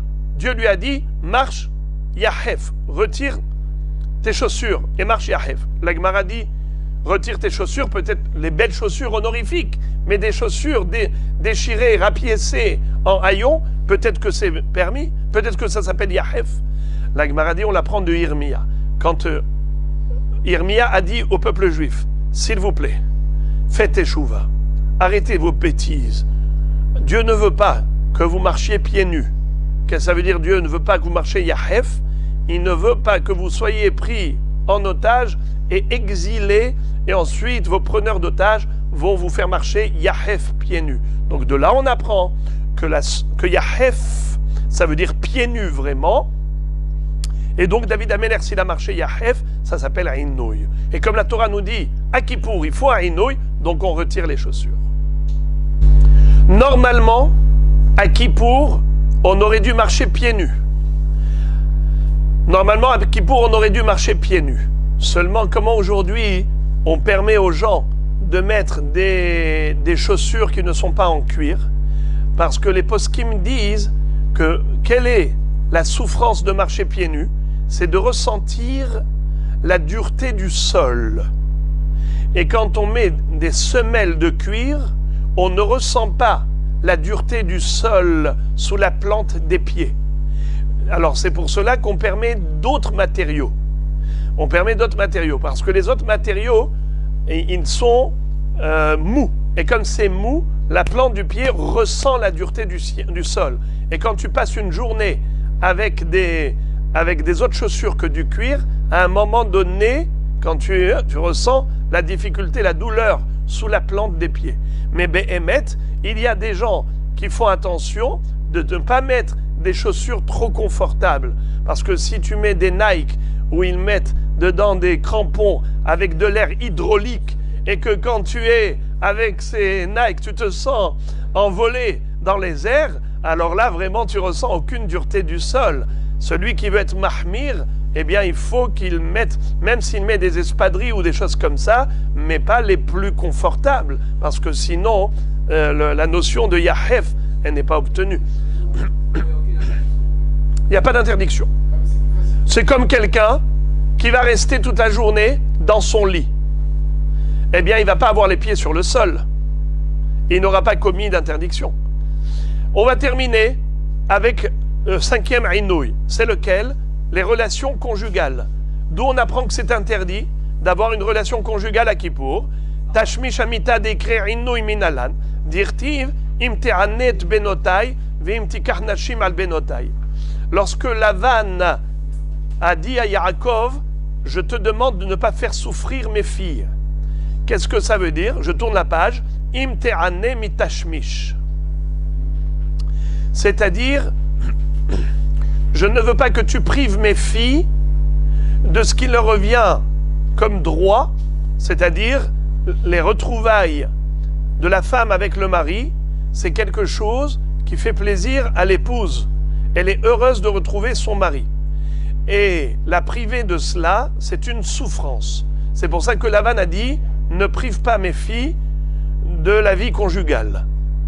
Rachid dit « L'ashbit onatan ». C'est quoi l'ashbit onatan? C'est que quand la période, le moment arrive d'être avec son épouse, il ne faut pas la priver. C'est un devoir. Donc de là, on apprend que si la femme n'a pas obtenu satisfaction de son mari, parce qu'il n'a pas voulu aller avec elle, eh bien c'est une souffrance, c'est un inouï. De là, on apprend que s'abstenir de relations conjugales à Kippour, c'est le inouï que veut la Torah. Et comment Lavan a dit « Im te'ane et benotai, ve'im tikah isha, ve'im tikah nashim al benotai, ve'im tikah mitzarot ». C'est quoi tzarot? C'est des rivales, concurrentes. Ça veut dire qu'il lui interdit d'épouser d'autres femmes. Comme ça dit Rashi, Ishbi'o kemashma'o, shelo yosif lahem tzarot, qui n'épouse pas des rivales. Comment on dit une rivale en hébreu? Tzara. Pourquoi les rivales? Dans la bigamie et la polygamie, chaque femme s'appelle rivale parce que elle est la concurrence de l'autre. Tzara, c'est quoi tzara? Comme si l'autre, elle se sent serrée dans l'étroitesse. La Gemara dit ve'ima idi ve'ide mitzarot. Qui te dit que Lavan a voulu demander à Yaakov de ne pas priver ses filles de relations conjugales en temps voulu? Peut-être que la kavana c'était juste qu'il n'épouse pas d'autres femmes.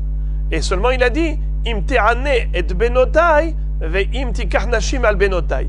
Peut-être que les deux phrases veulent dire la même chose. Ça veut dire comment tu vas faire souffrir mes filles si tu épouses d'autres femmes. Alors la Gemara répond, elle dit miktiv im tikach ve'im tikachtiv. Si be'emet les deux phrases avaient la même intention, on n'aurait pas mis le vav. Le vav, ça sépare les phrases. Donc forcément, ce sont deux phrases distinctes. Im te'anet benotai, ve'im tikach nashim al benotai. Lavan lui a dit, je te demande deux choses. Ne les fais pas souffrir en les privant de la vie conjugale. Et deuxièmement, n'épouse pas d'autres femmes concurrentes. La Gemara dit, ve'ima idi ve'idi mitzarot, had le tzarot ide ve'had le tzarot de atian le me'alma. La Gemara dit, peut-être que Lavan, en fait, il ne faisait pas allusion à la privation d'une vie conjugale. Peut-être qu'il voulait simplement lui interdire d'épouser d'autres femmes. Seulement, il lui a dit, il y a deux catégories de rivales. D'idées, vede alma. Des rivales étrangères, ça veut dire des femmes de l'extérieur. Si tu épouses une autre jeune fille, alors ce sera une concurrente de mes filles, je ne veux pas. Mais également, je ne veux pas que tu épouses des filles à moi. Vous savez que Rachel et Léa étaient les filles de Lavan, mais de son épouse légitime. Ça veut dire que Lavan avait des concubines. Les Bilha et Zilpa étaient des filles de Lavan, mais non pas de sa femme officielle, mais uniquement de ses concubines. Bilha et Zilpa. Alors maintenant, ce qu'il va dire à Yaakov Avinu, je ne veux pas que tu prennes comme épouse d'autres femmes, ni des étrangères, ni même des filles de ma maison, à savoir Bilha et Zilpa. Ve'ima idi ve'idi mitzarot. Qu'est-ce que ça veut dire? La Gemara dit Ve'ima idi ve'idi mitzarot had et tzarot ide ve'had et tzarot de atian le me'alma. C'est-à-dire Dumiyad et imtikah. C'est-à-dire que peut-être que Lavan ne faisait pas du tout allusion à une privation d'une vie maritale, d'une vie conjugale. Peut-être que la kavana, c'était juste de lui interdire de prendre des concurrentes, des rivales par rapport à ses filles, en lui disant « Je ne veux pas que tu épouses des femmes étrangères, mais je ne veux même pas que tu épouses Bilha et Zilpa, qui sont tes concubines. » Puisque Bilha et Zilpa, c'était déjà les concubines de Yaakov Avinu. Qu'est-ce que ça veut dire concubine de Yaakov Avinu? Au moment où Lavan s'est adressé à Yaakov, à quel moment? C'est au moment où il avait fui la maison de Lavan. Vous vous rappelez? Quand il a fui la maison de Lavan, il avait combien d'enfants? 11 enfants. D'où il avait ces 11 enfants?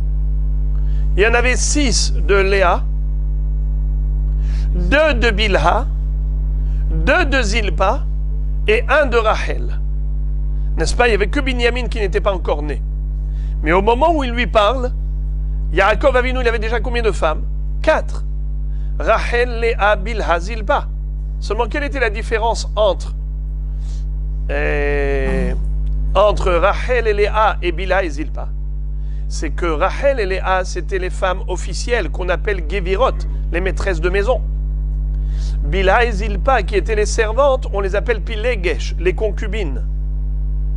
Et vous savez que Pilegesh, concubine, on retrouve dans Rashi, bravo, à propos d'Abraham Avinu. Velivne à Pilakshim, Natan Abraham Matanot, Rashi dit, une femme officielle, elle est mariée grâce à Kiddushin ve Ketouba. Il y a les Kiddushin et il y a un contrat matrimonial.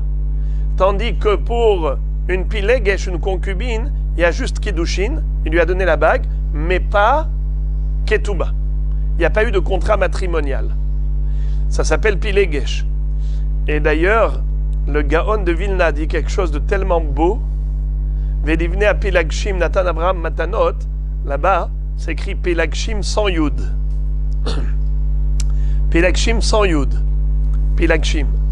Si vous prenez le mot Pilagshim sans Yud, vous divisez en deux, ça fait Pelag Shem, la moitié du nom.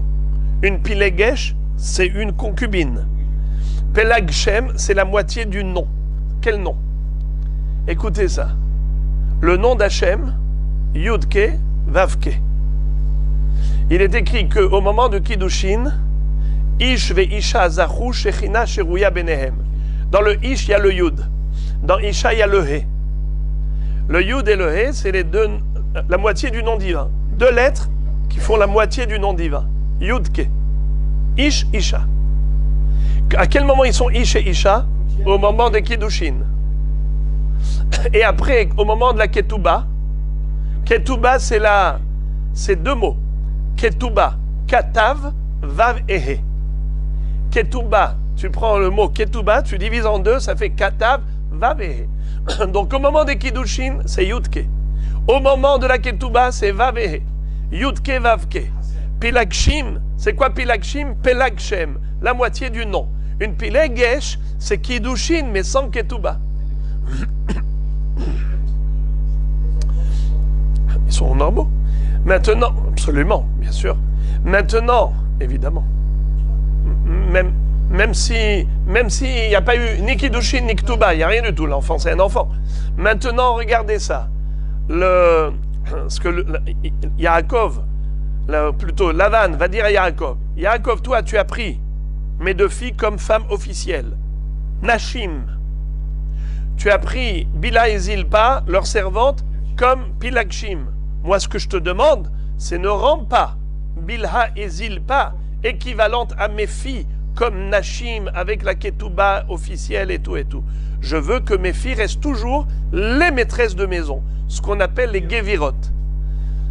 Rabotai, vous voulez, juste, c'est pas le sujet, mais puisqu'on a ouvert une parenthèse, allons-y. Shema Israël, Hashem Elokeinu, Hashem Echad. Shema Israël, c'est qui le premier Israël du monde? Yaakov Avinu, qui s'appelait Yaakov, qui est devenu Israël.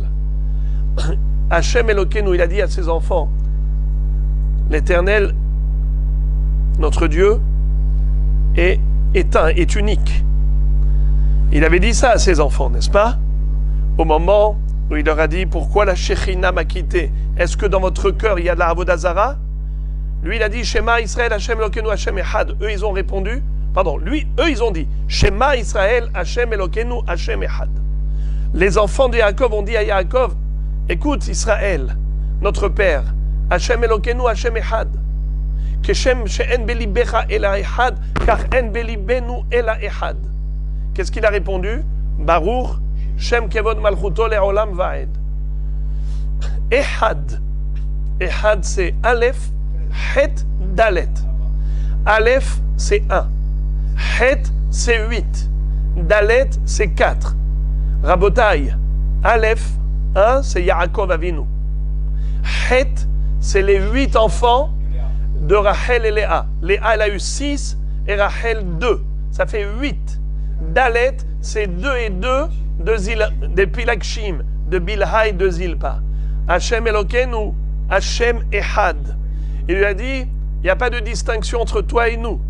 Aleph, Het, Dalet. Hashem Elokeinu. Hashem, il est sur Echad. Sur le Aleph et sur le Het et sur le Dalet. Sur toi, Yaakov, sur les 8 qui sont les 6 enfants de Léa et les 2 enfants de Rachel, Het, et sur les Dalet, les 4 enfants, 2 et 2 de Bilha et de Zilpa. Sur nous tous, il y a le nom d'Hachem qui repose. Hasve Shalom qu'on va vers la Avodah Zara. Je ferme la parenthèse juste pour dire que c'est cela ce que Lavan peut-être aurait demandé à Yaakov, de ne pas épouser d'autres femmes étrangères et ni même parmi celles qu'il avait déjà de la maison, à savoir Bilha et Zilpa, qui étaient déjà ses Pilakshim, ne pas en faire des Gevirot. Alors qui te dit que Im te'anne et benotai, si tu fais souffrir mes filles, ça veut dire si tu les prives de la vie conjugale? La Gemara répond Miktiv im tikar ve im te'anne ve im tikar ktiv. La Gemara dit que c'est l'ordre du pasouk qui nous pousse à comprendre le pasouk dans ce sens. Que im te'anne, ça veut dire les priver de la vie conjugale. Ve im tikar, c'est de prendre des concurrentes, des femmes étrangères. D'où on sait que c'est de cela qu'il s'agit.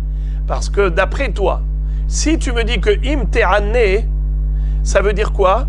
Ne pas prendre Bilha et Zilpa. Ve im tikar nashim, Albenotai, ça parle des femmes étrangères. Nachon, ça veut dire quoi? Il lui dit, ne prends pas, même pas les Bilha et Zilpa, et ne prends pas des femmes étrangères. C'est pas comme ça qu'on parle. Il aurait dû aller d'abord ne pas prendre des femmes étrangères, et ensuite lui dire, et même pas Bilha et Zilpa. Car quand on demande quelque chose, on commence par peu, et après on va à beaucoup. On ne demande jamais beaucoup et ensuite peu. Entre prendre des femmes étrangères et prendre Bilha et Zilpa, qu'est-ce qui va faire plus souffrir Rachel et Léa? C'est de prendre des femmes étrangères qui arrivent de l'extérieur. Parce que Bilha et Zilpa, c'est déjà ces femmes. Alors, si il lui dit Im te'anet benotai, ça veut dire Bilha et Zilpa, et ensuite une tikar nashim, c'est des femmes étrangères, c'est pas du tout logique. Miktiv im tikar ve im te'ane ve im tikar ktiv. Si tu me dis que im te'ane, ça parle de Bilha et Zilpa, ve im tikar, ça parle des femmes étrangères, ce n'est pas logique cet ordre-là. Pourquoi? Parce que d'abord il aurait dû lui dire im tikar nashim. D'abord il demande la chose la plus douloureuse, en disant je t'interdis de prendre des femmes étrangères. Et ça, c'est la chose la plus logique. Et ensuite, il lui dit, et je t'interdis aussi de prendre Bilha et Zilpa. Parce que même ça, c'est une douleur pour mes filles, si tu les mets à égalité. Mais du fait qu'il ait commencé d'abord par Imtehané, et ensuite Imtikar, c'est sûr que ça ne parle pas de Bilha et Zilpa, et ensuite des femmes étrangères. C'est sûr que Imtehané, ça parle de la privation d'une vie conjugale. Parce que si c'était par rapport à une rivalité d'une femme concurrente, il n'aurait pas adopté cet ordre. Il aurait commencé d'abord par lui interdire des femmes étrangères, imtikah nashim, et ensuite imte'ane. Et si tu les fais souffrir en prenant bilha et zilpa. Si tu vois qu'il a inversé l'ordre, c'est qu'il ne parle pas du tout de bilha et de zilpa. Il parle de la privation d'une vie conjugale, et ensuite il parle de prendre des femmes étrangères concurrentes. La Gemara dit, Amarle Rav Papa le Abaye, Hatashmish Gufa ikri'inouy, dirtiva ishka votavay anneha. Pourquoi ne dirait-on pas que le tashmish, la relation conjugale elle-même, est qualifiée de souffrance pour la femme? C'est-à-dire que, au contraire, c'est-à-dire, on voit que Shechem ben Hamor, lorsqu'il a pris Dina, c'est écrit Vaishka votavay anneha.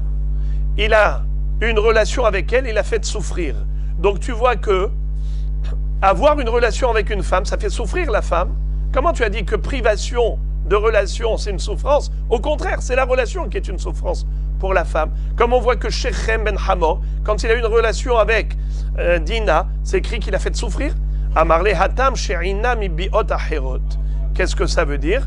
C'est qu'il a fait souffrir dans la manière comment il a fait. C'est qu'il n'a pas arrêté de la violer. C'est comme ça que c'est une souffrance terrible pour la femme, puisque c'est pas dans des moments précis où elle a le désir. C'était juste par rapport à son désir à lui et non pas son désir à elle. Et il y a ceux qui expliquent que c'est aussi parce qu'il a violé de manière normale ce qu'on appelle kedarka, vayanneha shelo kedarka. Mais Rashi pose une question sur ce pirouche-là. En tout cas, c'est sûr qu'une relation conjugale normale ne fait pas souffrir la femme quand il n'y a pas eu d'exagération. Voilà, donc on a terminé par rapport aux relations conjugales. On va terminer juste avec la rechitza. Tanu Rabanan, asur lichotz miktzat gufo kechol gufo. On n'a pas le droit de laver tout le corps, mais on n'a pas le droit de laver même une minorité du corps, même un membre. Par contre, s'il avait les mains sales, par exemple, ou le corps sale, il a le droit de se laver la saleté parce que ce n'est pas à titre de plaisir, c'est juste pour retirer la saleté. On n'a pas le droit de se faire plaisir, mais on n'a pas besoin de souffrir. Ça veut dire, quand la Torah nous a dit de nous infliger une souffrance, non pas dans le sens actif de souffrir, mais juste de se priver des jouissances.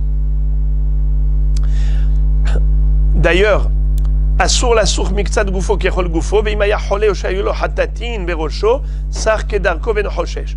Il est interdit de se frictionner, pas seulement tout le corps, mais même un membre du corps. Par contre, quelqu'un qui est malade et qui a des blessures ou des lésions et il a besoin de se passer la pommade pour guérir, eh bien, il a le droit. Ce qu'on a interdit, c'est uniquement la jouissance du frictionnement pour le plaisir, mais pas pour atténuer une douleur. Comment? Ouais.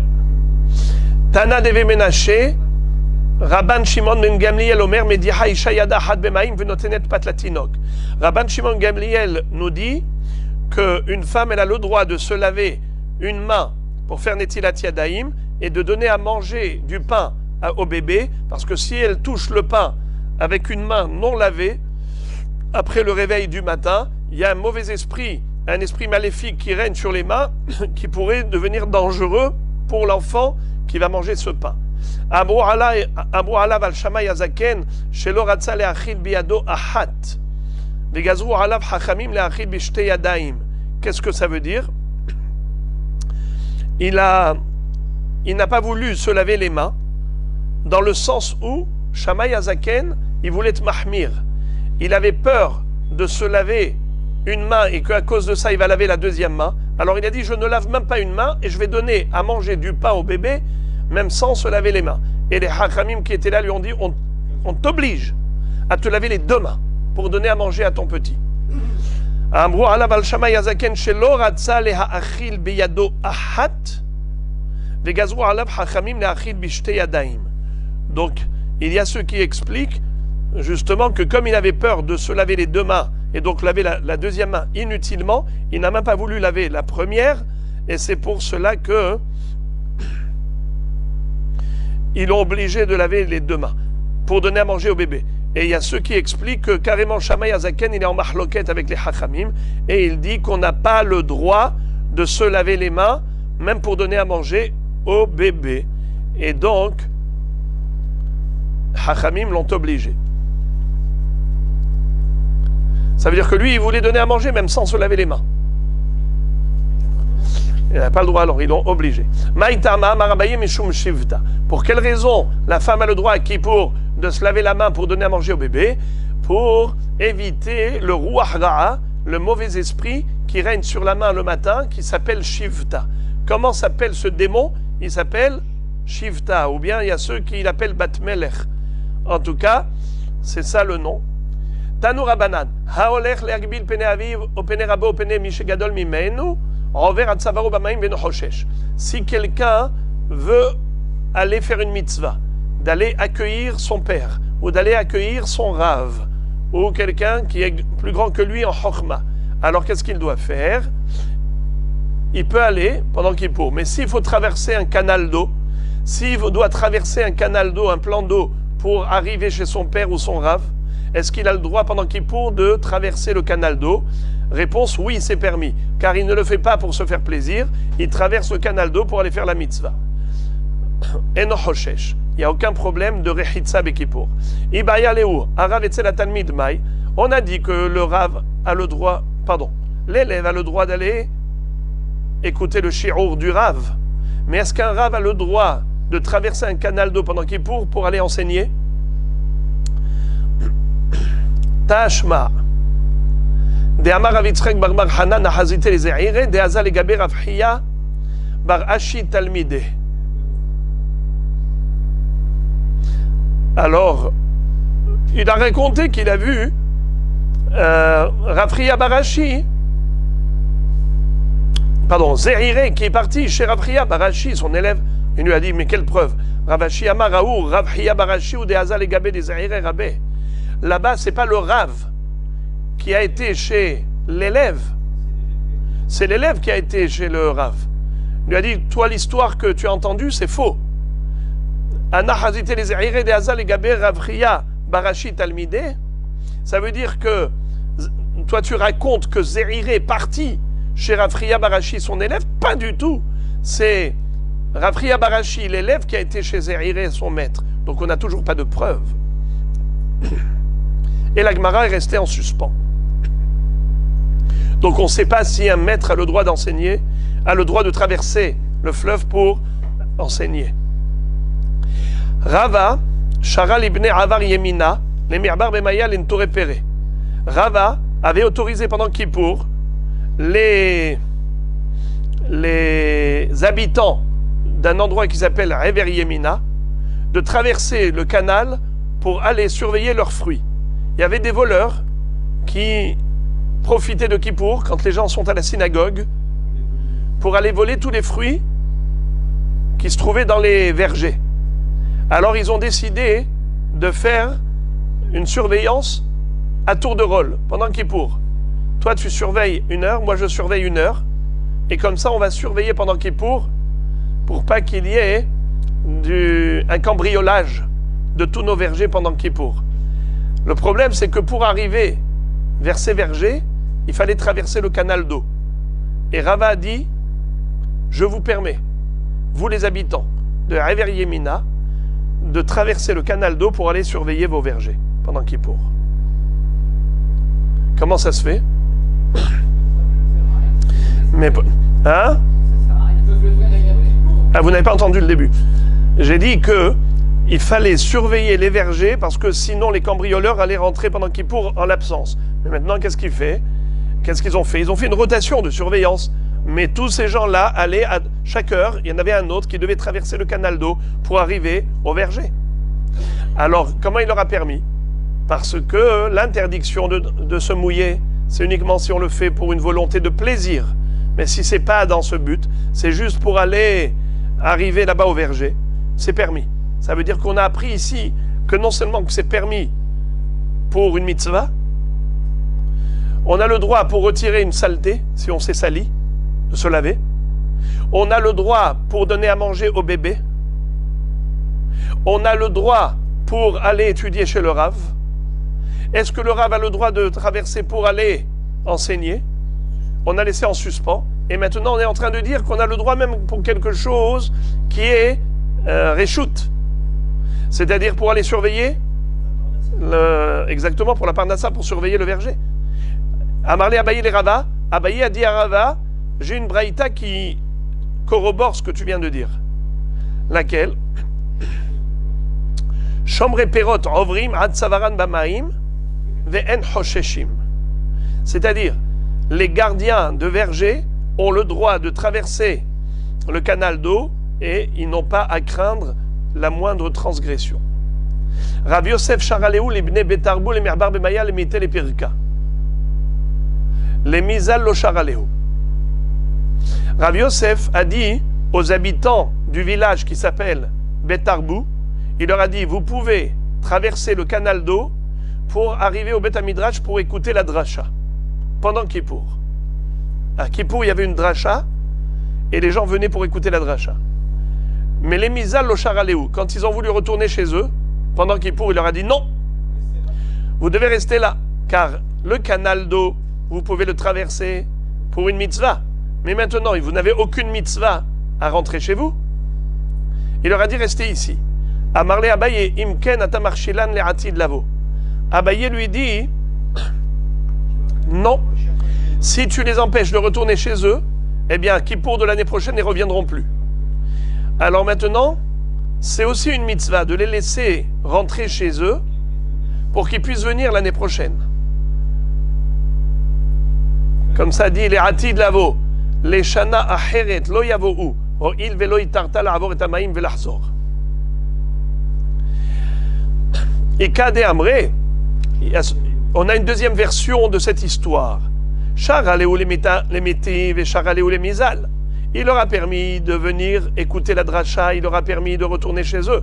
Amarlé Abaye a objecté. Il leur a dit à son maître, Bish lama les mété lehye et la les mizal maïtama. Il lui a dit, encore je comprends que tu es autorisé qu'ils viennent et qu'ils traversent le canal d'eau pour écouter la dracha. Mais pourquoi tu leur as permis de rentrer chez eux? Il lui a répondu,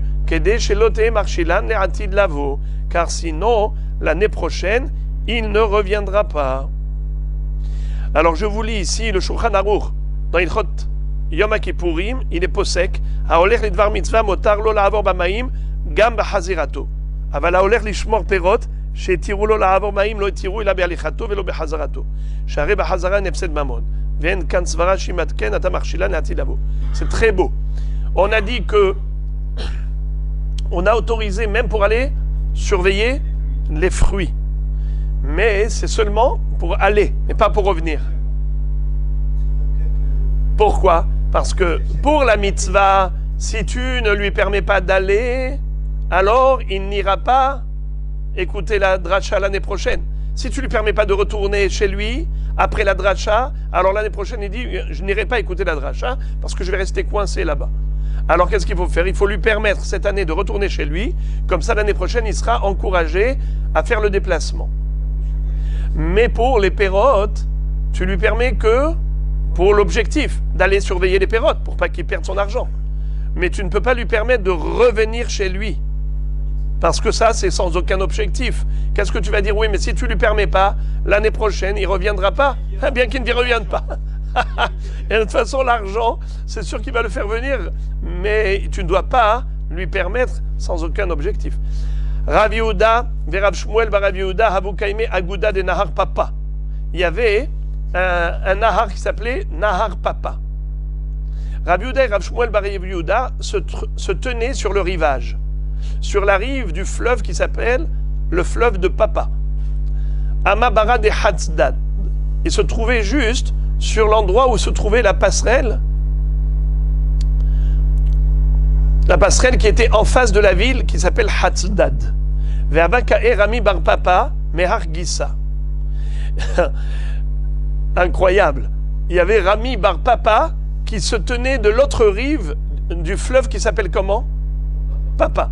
Rami bar Papa se trouve de l'autre rive du Nahar Papa. Alors maintenant, qu'est-ce qui s'est passé? Rama Leou Kala Maou le merbar le mete le gabaychou le mishal shmata.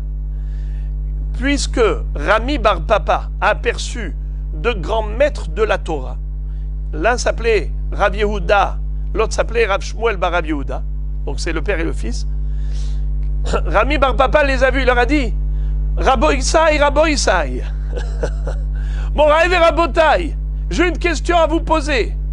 Est-ce que je peux traverser le fleuve maintenant pour venir vous voir? En fait, il fallait traverser le canal d'eau et se mouiller pendant Kippour pour aller poser une question de halakha. Il leur a dit, j'ai une grosse question de halakha à vous poser. Est-ce que j'ai le droit de traverser le fleuve pour venir vous la poser? Amar le Rav Yehuda, Rav Shmuel d'Amre Tarbayou, Rover, Ubilvad Shelo Yotzi Yado Mitahat Hefet Haluko. Qu'est-ce que ça veut dire? Il lui a dit, tu as le droit, seulement, il ne faut pas relever tes vêtements.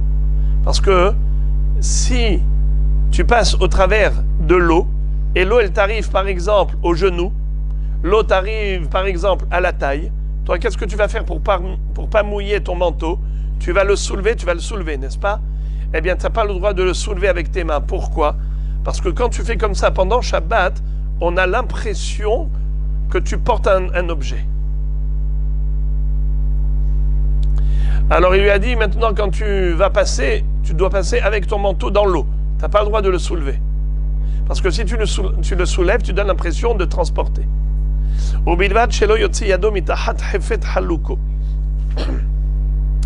Et Kade Amre, Amarle Rav Shmuel Bar Rav Yehuda, Tanina, Rover ou Bilvad, Shelo Yotzi Yado Mitahat Hefet Haluko.